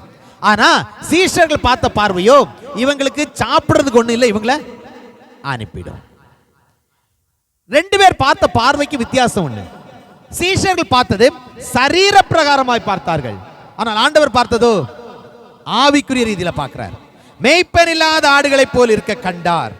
அவரிடத்தில் மனமுருகி அவரிடத்தில் பேச தொடங்கினார். ஆவிக்குரிய தேவையை கர்த்தர் சந்திக்க ஆரம்பித்தார். இப்ப நான் உங்களிடத்தில் ஒரு கேள்வி கேட்க விரும்புறேன். இன்றைக்கு என் பார்வை ஜனங்களை பார்க்கும் பொழுது அந்தமானில் இருக்கக்கூடிய ஜனங்களை பார்க்கும் பொழுது இயேசு கிறிஸ்து பார்த்தது போல் பார்க்கிறேனா அல்லது சீஷர்கள் பார்த்தது போல் பார்க்கிறேனா? பார்க்க வேண்டும். ஆண்டவர் எனக்கு உதவி செய்யட்டும். இயேசு கிறிஸ்து பார்க்கும் பொழுது அவர்களுக்கு மேய்ப்பனில்லாத ஆடுகளை போல் இருக்க கண்டார். இப்ப நான் உங்களிடத்தில் ஒரு கேள்வி கேட்கிறேன். நல்ல ஏஜ் சபையில நான் வந்து உட்கார்ந்து இருக்கேன். நமக்கு மேய்ப்பன் இருக்காங்களா? இருக்காங்களா? அப்படியே கொஞ்சம் அமைதியா இருங்க.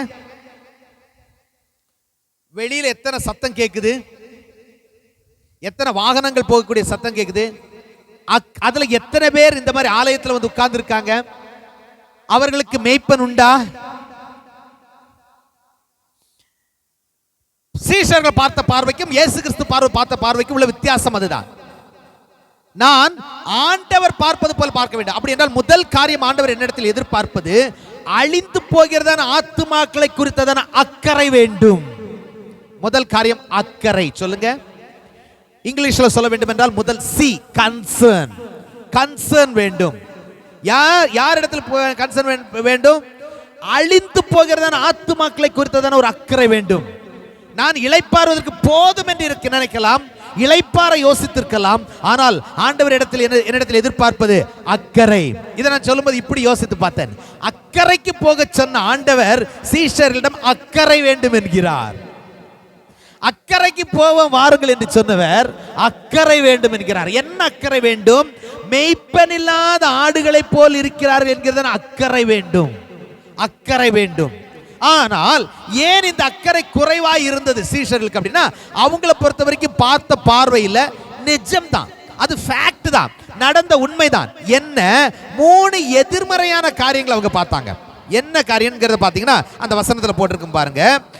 35வது வசனம். வெகு நேரம் சென்ற பின்பு அவருடைய சீஷர்கள் அவரிடத்தில் வந்து 3 எதிர்மறையான காரியங்களை பார்க்கறாங்க. 1, இது வனாந்தரமான இடம். 2, வெகு நேரம் ஆயிட்டு. 3, உண்மைதானா? அது ரியல் தானா? ஃபேக்ட் தானா? ரொம்ப நேரம் ஆனது தானே? சாப்பிட அங்க ஏதாவது இருந்துச்சா? எதுவுமே இல்லைல்ல. இது வனாந்தரமான இடம், புசிக்கிறதுக்கு ஒண்ணு இல்லை, வெகு நேரம் ஆயிட்டு. It's too late. அப்படின்னா அவங்க பார்த்த பார்வை சரிதான். ஆனால் ஆண்டவர் அந்த பார்வையை விரும்பவில்லை. அவருடைய சீஷருடைய பார்வையை மாற்ற விரும்புகிறார். அந்த பார்வை அக்கறை உள்ள பார்வையாக மாற வேண்டும் என்று சொல்லி ஆண்டவர் விரும்புகிறார். தேவனுடைய பிள்ளைகளே, இன்னைக்கு அந்தமானில் இருக்கக்கூடிய பிள்ளைகளை நான் பார்க்கும்போது, அந்தமானில் இருக்கக்கூடிய வாலிபர்களை பார்க்கும் பொழுது, அந்தமானில் இருக்கக்கூடிய ஜனங்களை பார்க்கும் பொழுது ஒரு அக்கறை எனக்கு வேண்டும். என்ன அக்கறை? நான் தேவனுடைய ராஜ்யத்திற்குள் பிரவேசிப்பேன், அவருடைய நித்தியத்துக்குள் பிரவேசிப்பேன். ஆனால் இவர்களோ நித்தியத்திற்கென்று அழிந்து கொண்டிருக்கிறார்களே என்கிறதான ஒரு அக்கறை எனக்கு வேண்டும். கஷ்டம் தாங்க. ஒருவேளை நம்ம நினைக்கலாம் அந்த மாநில ஊழியம் செய்யறதெல்லாம் கஷ்டம் தாங்க. உண்மைதான். வட இந்தியாவில் ஊழியம் செய்யறது கஷ்டம் தான். போன நாட்களில் கேரளாவில் இருந்த ஒரு ஊழியக்காரரை பார்த்து பேசுகிறேன். அவர்கிட்ட சொல்லும்போது கேரளாவில் ஊழியம் செய்யறது கஷ்டங்கிறார். உண்மைதான். தமிழ்நாட்டில் இருக்க ஊழியக்காரங்க தமிழ்நாட்டில் ஊழியம் செய்யறது கஷ்டம் தான். எல்லா இடத்துலையும் கஷ்டம் தான். நெகட்டிவ்ஸ் உண்டு. இவங்க பார்த்த மாதிரி வெகு நேரம் ஆயிற்று, வனாந்தரமான இடம், புசிக்கிறதுக்கு ஒண்ணு இல்லை, எதிர்மறையான உண்டு.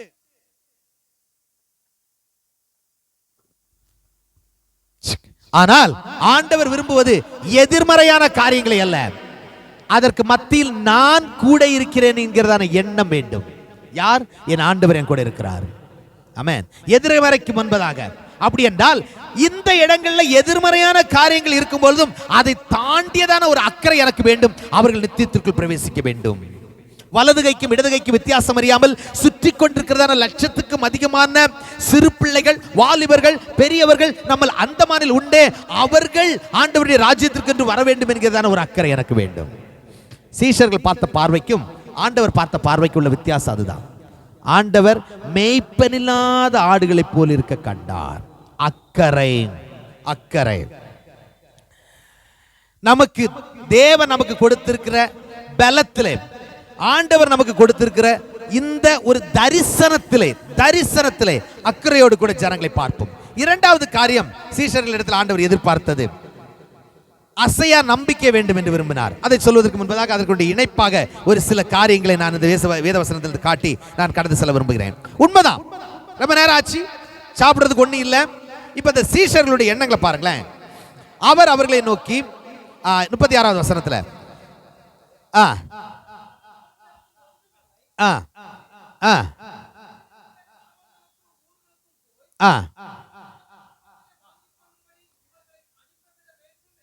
ஆண்டவர் உட்கார வைத்திருக்கிறதான ஜனங்களை மாம்ச பார்வையில் பார்த்த சீஷர்கள் சொல்கிறார்கள், அனுப்பிவிட வேண்டும், அனுப்பிவிட வேண்டும்.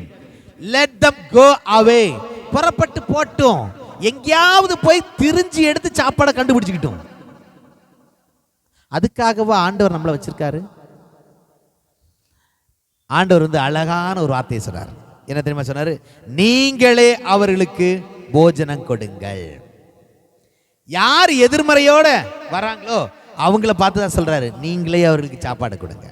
யாரை பார்த்து சொல்றாரு? சீஷர்களை பார்த்து சொல்றாரு. சீஷர்கள் தானே மனித மாம்ச எண்ணத்தோடு கூட வந்தாங்க.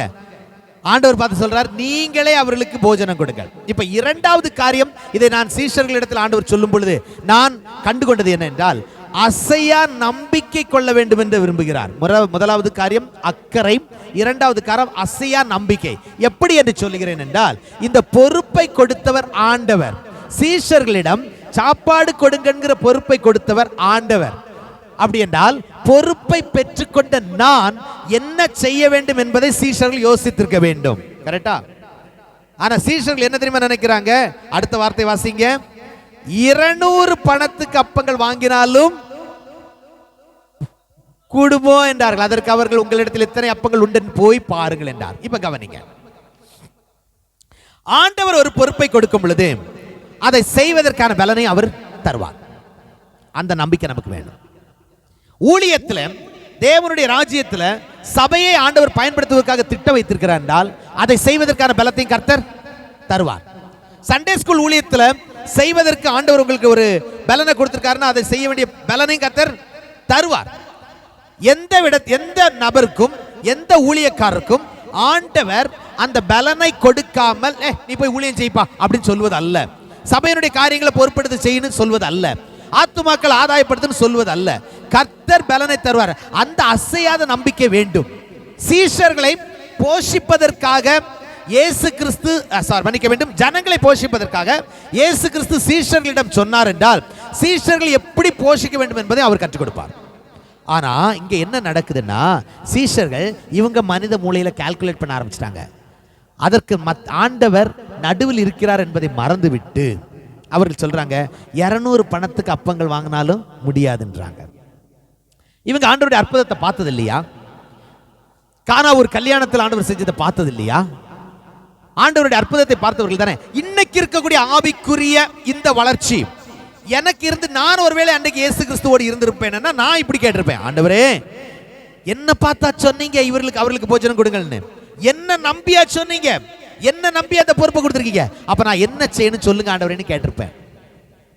ஆனா சீஷர்கள் கேட்டது அப்படி இல்லை. 200 பணத்துக்கு அப்பங்கள் வாங்கினாலும் போதாது. தேவனுடைய பிள்ளைகளே, ஆண்டவருடைய ஊழியம் மனித மூளையால் கணக்கிடப்படத்தக்கது அல்ல. ஒரு அமேன் சொல்லுவோமா? பக்கத்தில் பார்த்து சொல்லுங்க, ஆண்டவருடைய ஊழியம் மனித மூளையால் கணக்கிடப்படத்தக்கது அல்ல. நிறைய நேரங்கள் அதை தான் நினைப்போம்.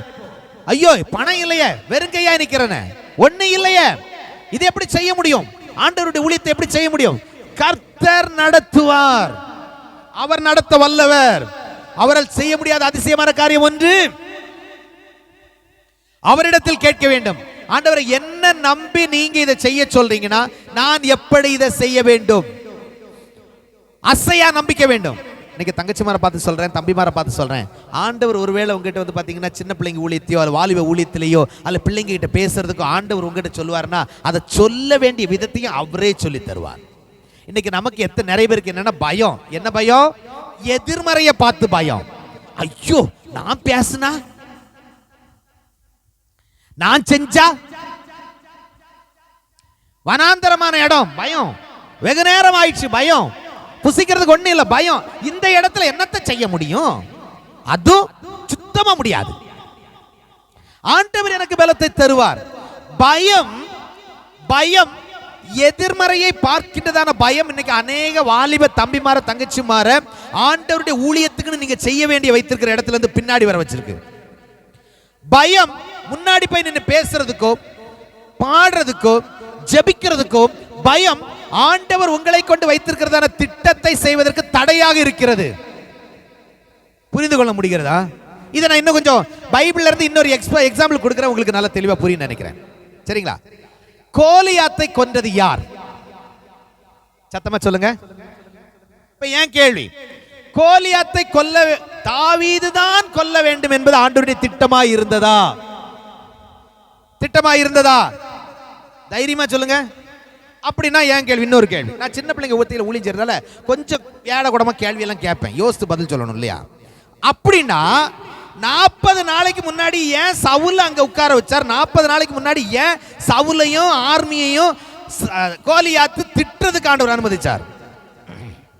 1 சாமுவேல் 17வது அதிகாரத்தில் பாத்தீங்கன்னா 40 நாளா அது நடக்குது.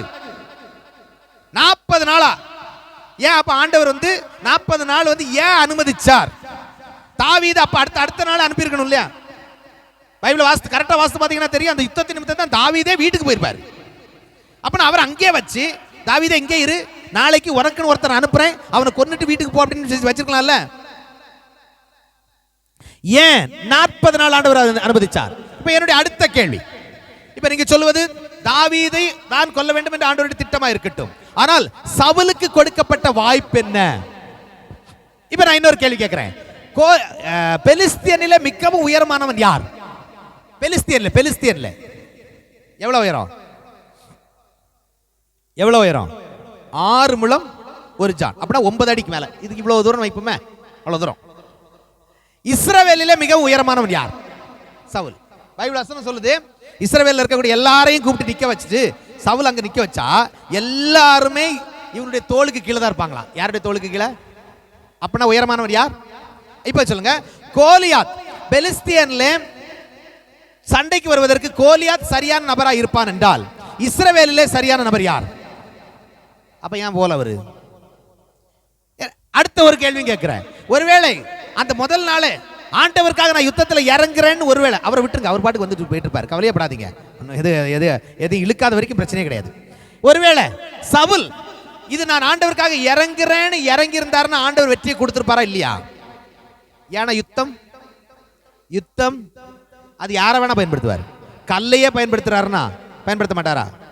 கண்டிப்பா பயன்படுத்திருப்பாரு. ஆனால் எது சவுலை தடுத்து நிறுத்தியது? பைபிள் வசனம் தெளிவா நான் வாசித்து பார்த்தேன். 1 சாமுவேல் 17வது அதிகாரத்தில் 2 காரியம் நடந்திருக்கும்.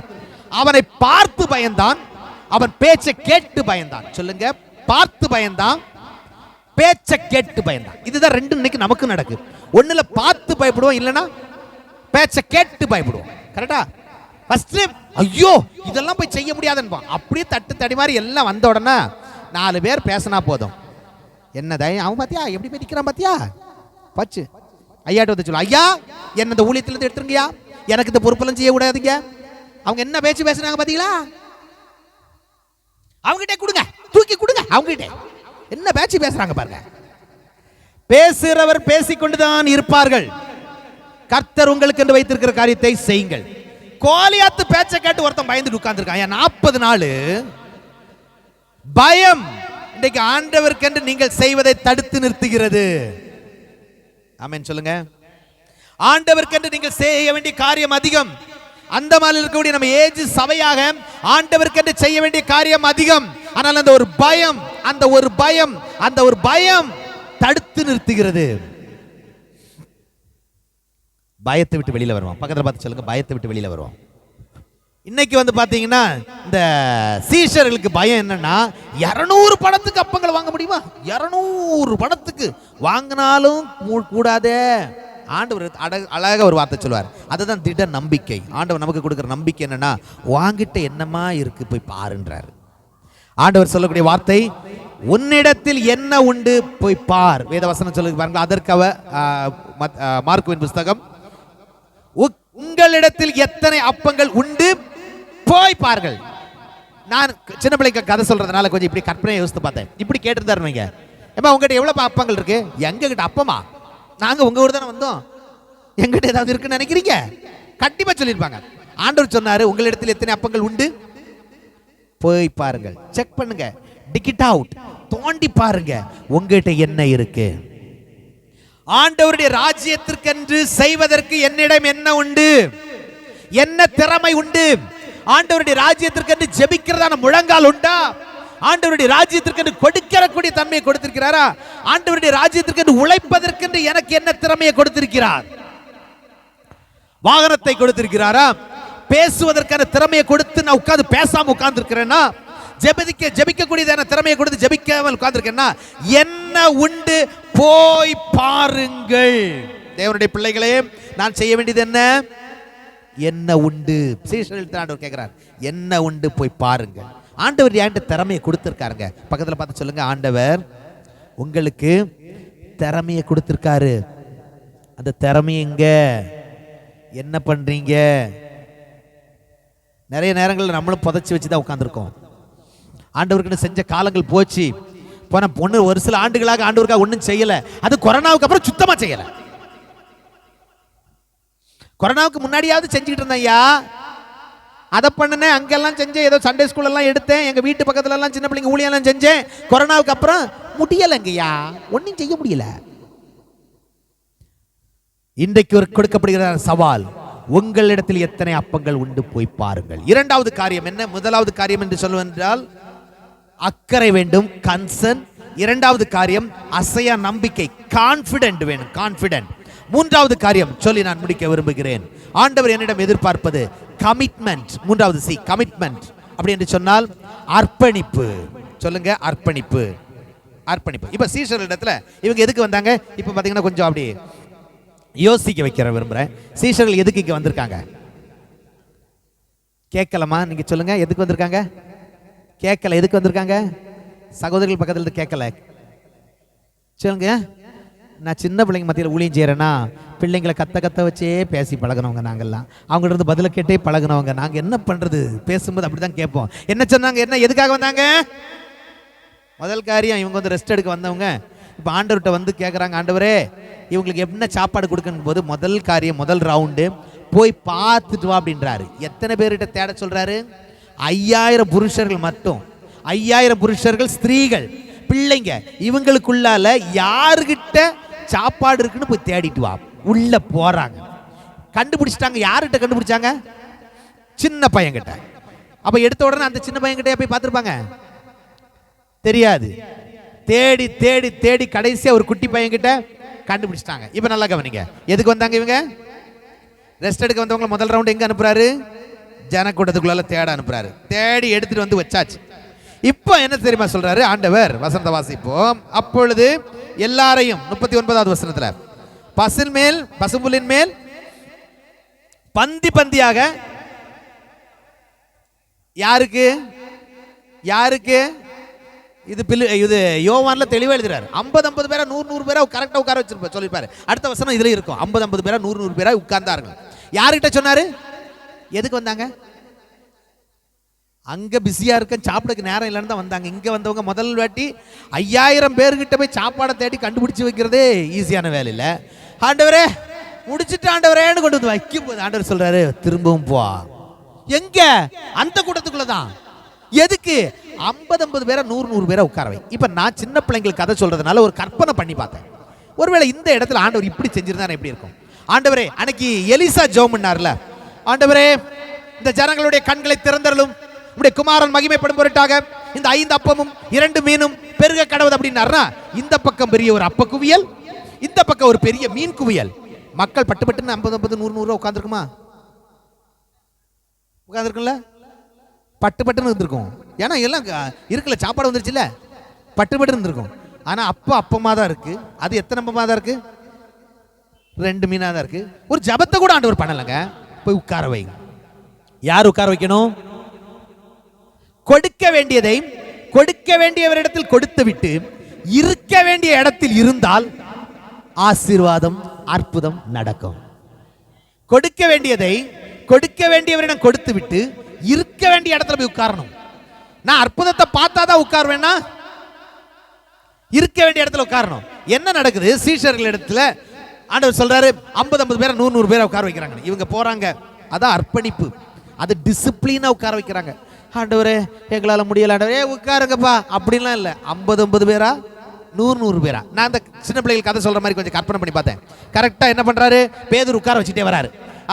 96 97 98 இன்னும் 2 பேர் வாங்கப்பா. எப்ப நீங்க பாப்பா? நாங்க கூட்டமா வந்திருக்கோம், எங்களால 2 பேர் அனுப்ப முடியாது. எப்ப நீயாவது வாப்பா. நடந்திருக்கும்ல 100. ரிட்டர்ன் வரும்போது யோவான் எண்ணிட்டே வராரு.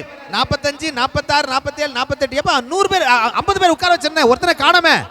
அவன் அங்கே இடம் இருந்துட்டு போயிட்டான். டிசிப்ளின், ஒழுக்கத்தின் ஆண்டவர் நம்ம ஆண்டவர். என்னதான் டயர்டா இருந்தாலும் ஒழுக்கமா தான் இருக்கணும். பக்கத்துல பார்த்து சொல்லுங்க, என்னதான் டயர்டா இருந்தாலும் ஒழுக்கமா தான் இருக்கணும். அது ஆலயத்துல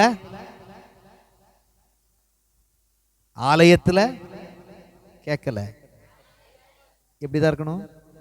பக்கத்தில் சொல்லிருங்க, என்னதான் டயர்டா இருந்தாலும் ஒழுக்கத்தின் ஆண்டவர் அவர். 50 பேரை 100 பேரை அழகா உட்கார வைக்கிறதுக்கு சீஷர்கள் சொல்லியாச்சு. சீஷர்களை உட்கார வச்சுட்டு டயர்டா வராங்க, ஏற்கனவே டயர்டு, இங்க வந்தது ரெஸ்ட் எடுக்கு.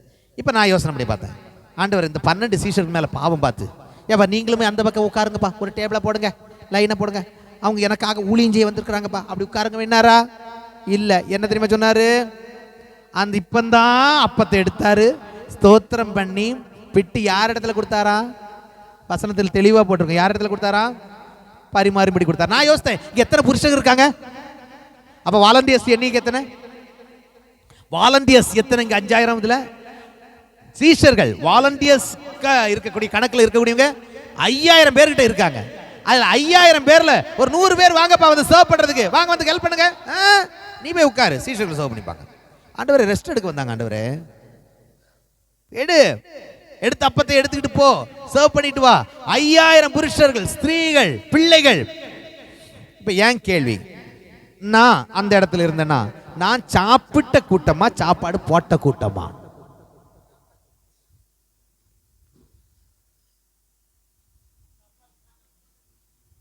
இப்ப நமக்கு இருக்க கேள்வி.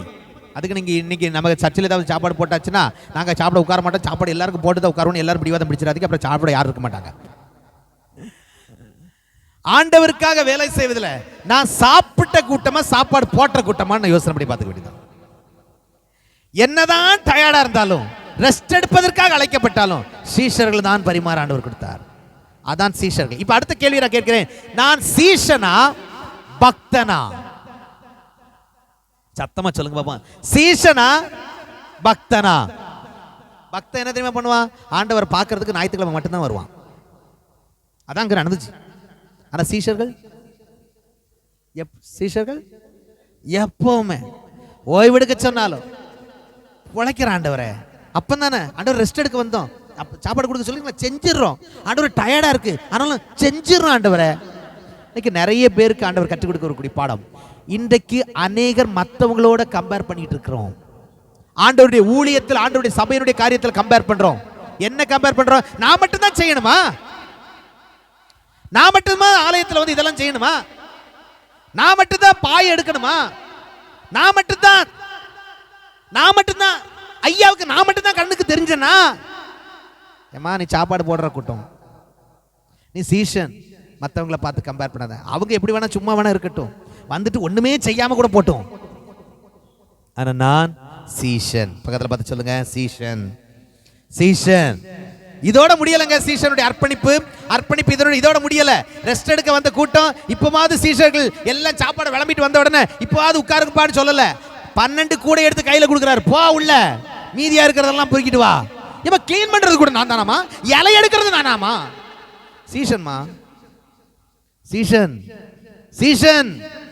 அது முடிச்சிட்டு எல்லாம் முடிச்ச உடனே இப்போ உட்கார சொல்ல, கிளம்பு கண்டு புறப்பட அனுப்பிடுறாரு, அக்கறைக்கு போ சொல்றாரு. சீஷன் எதுக்கு வந்தாங்க? இப்ப நீங்க உண்மையான ரெஸ்ட்னா என்னன்னு சொல்லுங்க பாப்பா. இப்போ இதுதான் ரெஸ்ட். ஆண்டவர் சொன்னார், ஆண்டவர் சொல்றதுல ஏதாவது மாத்தம் இருக்குமா? அவர் என்ன சொன்னார்? அக்கறைக்கு எதுக்கு போவோம்? இளைப்பாறும்படி போவோம். வந்த இடத்துல இளைப்பாறுதல் கிடைச்சதா? நல்லாவே கிடைச்சது. ஆண்டவருக்கென்று உழைப்பதே உங்களுடைய என்னுடைய இளைப்பாறுதலாக இருக்கட்டும். ஆண்டவருக்கென்று வேலை செய்வதே உங்களுடைய என்னுடைய இளைப்பாறுதலாக இருக்கட்டும். அவருக்காக எல்லாம் எந்த மட்டும் அவருக்காக உழைக்க வேண்டும். அதை தான் ஆண்டவர் என்கிட்ட விரும்புகிறார். ஆண்டவர் நினைச்சிருந்தாருன்னா ஆண்டவருடைய 3.5 ஆண்டு கால ஊழியத்தில் எத்தனையோ பேர் அவர் கூட உட்கார வச்சிருக்கலாம். 12 பேர் போதும். அந்த 12 பேரை வச்சு நான் உலகத்தையே கலக்குவேன் கலக்கிறார். அந்த சீஷர்களுடைய எண்ணிக்கையில் தான் ஆண்டவர் உங்களை என்னை உட்கார வச்சிருக்காரு. தேவனுடைய பிள்ளைகளை ஆண்டவருக்காக ஓட முடியுமா? முதல் காரியம், அக்கறை வேண்டும். சொல்லுங்க. இரண்டாவது காரியம் அசையா நம்பிக்கை வேண்டும். மூன்றாவது காரியம் அர்ப்பணிப்பு வேண்டும். ஆங்கிலத்தில் கன்சர்ன், அப்புறமா கான்ஃபிடென்ட், அப்புறமா commitment. Concern, confident and commitment. அக்கறை வேண்டும், அசையா நம்பிக்கை வேண்டும், அர்ப்பணிப்பு வேண்டும். கண்களை மூடுவோமா, ஆண்டவருடைய சமூகத்தில் சொல்லுவோமா, ஆண்டவரே நான் உம்முடைய சமூகத்தில் அர்ப்பணிக்கிறேன். ஆண்டவரே, யார் ஆண்டவரே என்னுடைய காரியமாய் போவா என்று சொன்னீரே, உம்முடைய காரியமாய் நான் போக என்ன அர்ப்பணிக்கிறேன் ஆண்டவரே. ஆண்டவர் சொல்ல முடியுமா? ஆண்டவர் அதைத்தான் எதிர்பார்க்கிறார். அவருக்காக நான் ஓடுவதற்கு தயாராயிருக்கிறேன். நான்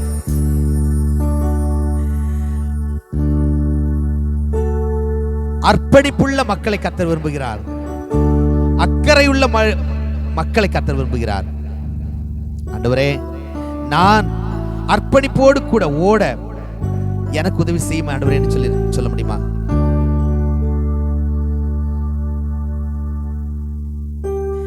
கர்த்தர் விரும்புகிற பாத்திரம் நான். ஆண்டவரே, எனக்கு ஓடுவதற்கு எனக்கு உதவி செய்யும். திறவுண்ட வாசல் அடைபடும் முன் நொறுங்குண்டமானதாய் முன் செல்வோர் யார்? நாட்கள் கொடியதாய் மாறிடுதே, காலத்தை ஆதாயம் செய்திடுவோ. அப்படி அர்ப்பணித்தவர்கள் ஒரு நிமிடம் எழும்பி நிற்க முடியுமா? எழும்பி நிற்க முடியுமா? திறவுண்ட வாசல் அடைபடும் முன் நொறுங்குண்டமானதாய் முன் செல்வோர் யார்? திறவுண்ட வாசல் அடைபடும் முன் நொறுங்குண்டமானதாய் முன் செல்வோர் யார்? நாட்கள் கொடியதாய் மாறிடுதே, காலத்தை ஆதாயம் செய்திடுவோம். நாட்கள் கொடியதாய் மாறிடுதே, காலத்தை ஆதாயம் செய்திடுவோம். இனி வரும் நாட்களில் நமது கடன் வெகு அதிகம் விசுவாசிகளே. இனி வரும் நாட்களில் நமது கடன் வெகு அதிகம் விசுவாசிகளே. நம்மிடை உள்ள ஐக்கியமே வெற்றியும் தோல்வியும் ஆக்கிடுமே. நம்மிடை உள்ள ஐக்கியமே வெற்றியும் தோல்வியும் ஆக்கிடுமே. ஆனால் திறவுண்ட வாசல் அடைபடும் முன் நொறுங்குண்ட மனதாய் முன் செல்வோர் யார்? திறவுண்ட வாசல் அடைபடும் முன் நொறுங்குண்ட மனதாய் முன் செல்வோர் யார்? நாட்கள் கொடியதாய் மாறிடுதே, காலத்தை ஆதாயம் செய்திடுவோம்.